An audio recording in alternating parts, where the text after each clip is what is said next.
I was about 30 years old, very engaged in experimental theater. And one day I simply got an idea. And I knew at once it was the idea that would call me forth. And it was an image of an audience, very small, looking at a stage, a wooden floor, and upstage were sitting actors, and the light was warm, and I knew that the actors were waiting for someone in that audience to tell a story, a personal story that they would act out on the spot. And that somehow this image was an image that would lead to stories and people sharing stories with each other that were important to them as a community. It was a more than entertainment concept.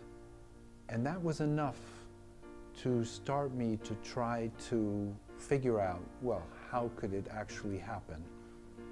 And it took me a while to bring together a company, and then we started to experiment with this idea of playback theater.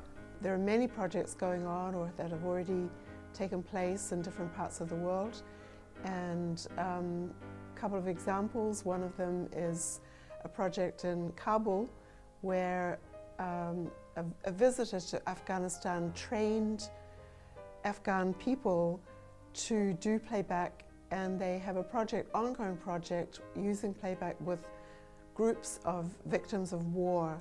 So mostly women, not all women, and the performers and the audience really all share the same experience of having lived with war for 30 years, and all of them have had terrible losses, and they tell stories about this, and it is a way of asserting their story, which is not part of the official story.